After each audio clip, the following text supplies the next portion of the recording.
Muy buenas tardes. Bueno, mi nombre es Leandro Mejía González, estudiante de la IU Digital, programa de Ciencias Ambientales. Para esta ocasión vamos a hablar del ciclo de la célula para el área de biología. Bueno, entonces, básicamente, pues la célula es como esa primera unidad de la vida, es la encargada básicamente de eh, facilitar todos esos procesos vitales, tanto para las plantas, para los animales, para los organismos vivos, para las bacterias. En sí, la célula es ese principio elemental, se puede decir que todas las cosas y toda la vida.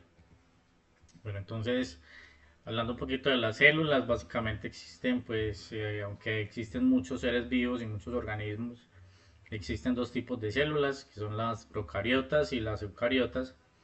Básicamente, pues la diferencia entre las dos es que las eucariotas tienen un núcleo definido, más organizado, unas estructuras un poco más uniformes, mientras que las procariotas, aunque pues básicamente también son células, sus estructuras son un poco más diferentes y pertenecen pues a otro tipo de seres vivos.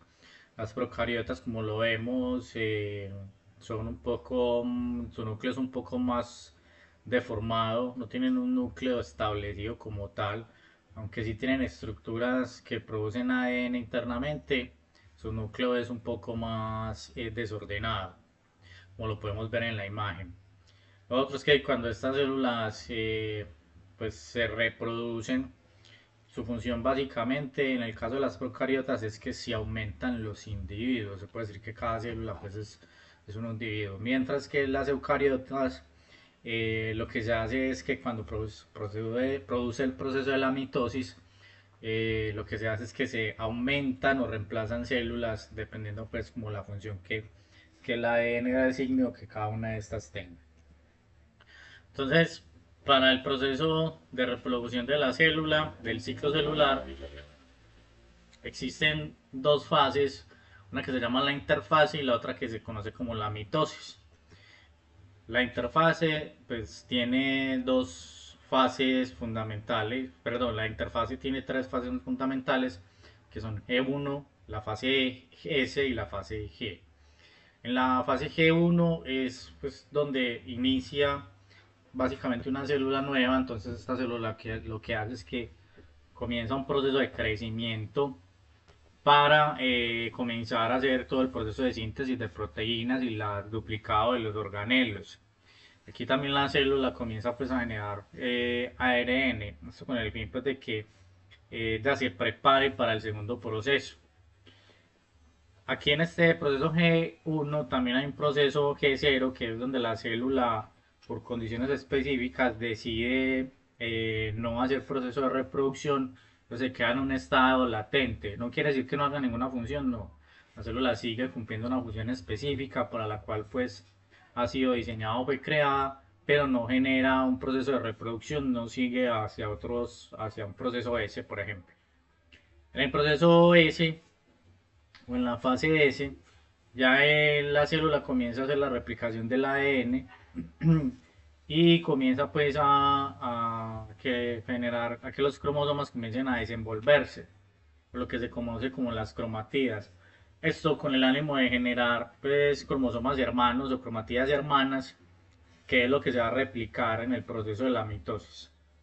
Ya en el proceso de la G2 vamos a encontrar una célula ya un poquito más grande, un poquito más robusta, que comienza a reorganizarse en la parte interior. Se empiezan a organizar los organelos y se empiezan a organizar en la fase S, se desenrollaban en esta fase G2. Lo que vemos es que se enrollan las cromatinas o las cromatías para que pueda generar posteriormente hacerse el proceso de separación de los cromosomas.